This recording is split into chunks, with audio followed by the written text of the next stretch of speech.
La victoire est très importante car Adjabiya est le verrou de la région Est et Sud. Et si Dieu le veut, nous nous unirons, nous partirons d'ici jusqu'à Bab el-Azizia. Tout va pour le mieux, on a délogé les forces de Muammar de Adjabiya. Nous avons libéré Adjabiya, on a vaincu, et si Dieu veut, nous irons jusqu'au QG de Kadhafi.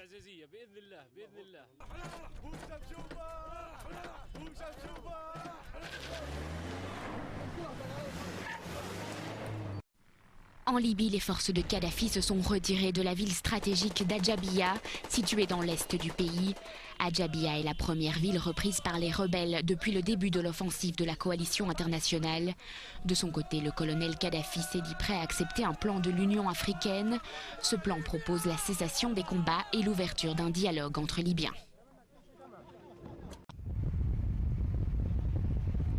Depuis Benghazi, l'opposition a envoyé des renforts vers Ajdabiya.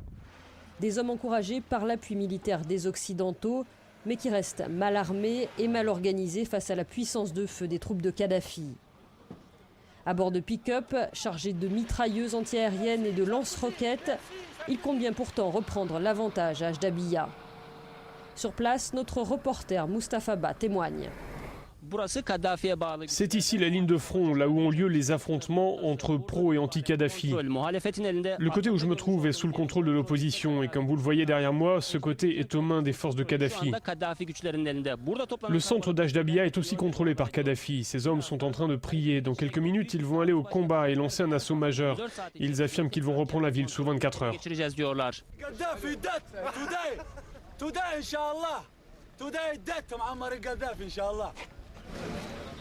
Mais malgré la détermination et l'optimisme affichés parmi les hommes, le moral semble inégal.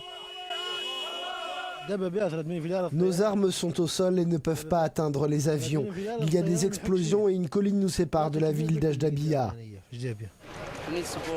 Nous avons besoin du soutien de l'extérieur. Je crois en Allah. Nous avons besoin d'armes, parce qu'ils ont des tanks et pas nous. Mais même avec leurs tanks, nous parviendrons à les vaincre.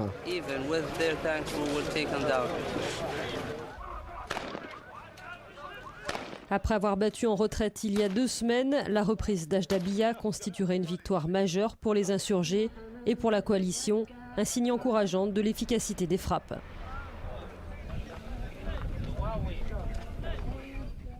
Déserté et âprement défendu par l'armée loyaliste. À l'intérieur, pas plus d'une vingtaine de civils, nous dit-on. Parmi eux, Mohammad, resté cloîtré chez lui pendant plus de 12 heures. Toute ma famille s'est rassemblée là. Moi sur ce matelas, mon père juste à côté et mes frères là-bas. On est resté dans cette pièce et puis les soldats insurgés sont venus frapper à la porte pour nous dire que c'était bon. Alors on est sortis. Dans la pièce d'à côté, la mère de Mohammad tient à nous présenter Rama, une amie. Elle porte le deuil de son mari mort au combat, c'est donc intégralement voilée qu'elle accepte de nous répondre. Je veux que Kadhafi meure. Il doit mourir. Il a tué trop d'hommes, de femmes et d'enfants. Il a vraiment fait trop de mal à notre peuple. Les mots de sa fille, inconsolables, eux aussi sont vengeurs. Il faut laver le monde de Muammar Kadhafi. J'espère que maintenant les choses vont aller de mieux en mieux. Mais vous savez, ici, chaque maison compte au moins un mort. Tant de gens ont été tués, tant de vies brisées.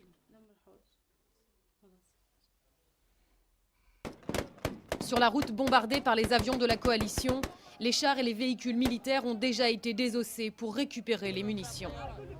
On est fiers d'y être arrivés. Et pourtant, on n'avait que des petites armes contre des tanks et des roquettes.